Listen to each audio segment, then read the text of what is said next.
There are words that comfort you, and then there are words that unseat you. The first kind wraps around you like a blanket, warm, familiar, safe. The second kind stands like a mountain. You didn't ask for it. You didn't go looking for a challenge. But now that you've seen it, you can't unsee it.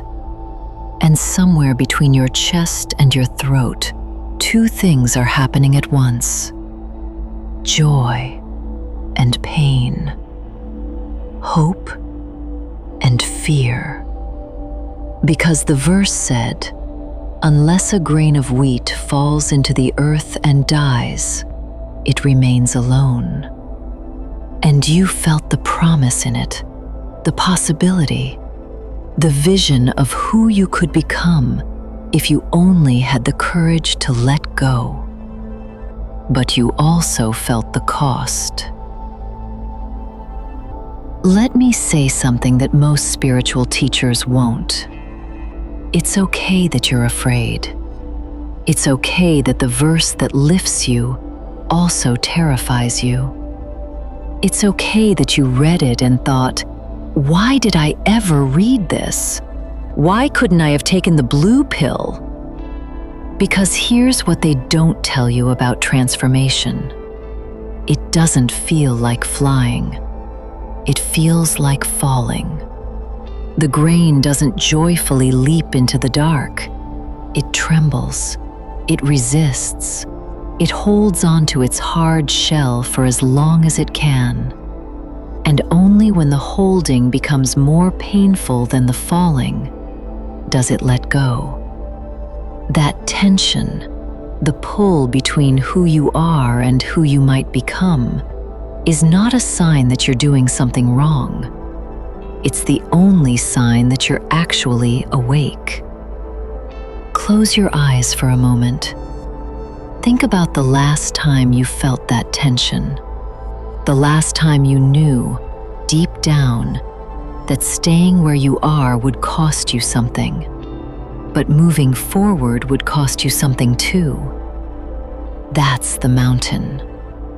And here's the question the verse forces you to answer. Are you going to climb it? Or are you just going to look at it in wonder and utter amazement? Because looking is safe. Looking lets you feel spiritual without ever being transformed. Looking lets you say, "I understand the metaphor," while your life remains exactly the same. But climbing? Climbing means admitting that the joy and the pain belong together, that you cannot have the fruit without the fall, that the seed that refuses the dark remains alone. The mountain is not beautiful. It is hard rock and loose gravel. You said it yourself, or rather, your chapter said it. Progression requires it. It is the way we are structured. We were made to grow. But here's what you also admitted, and this is the part most people skip. Transformation is not mandatory. You can stay. You can maximize the you you're comfortable with. You can craft a beautiful life, family, home, routine, everything perfectly arranged to your taste. And none of that is wrong. But if you're reading this, if you're watching this, if you're still here, then something in you already knows. The comfortable life is not the free life. The safe seed is not the fruitful seed. And the verse that brings you both joy and pain is the only verse that tells you the truth. So here is the decision, not for tomorrow, for right now. Will you call the tension a problem to solve? Or will you call it the sound of a seed preparing to fall? Because the dreadfully wonderful truth is this: the mountain doesn't care if you're ready. It just stands there, waiting for your next move. And the only wrong move is to stand at the base forever, imagining the climb, while pretending you've already made it. Breathe.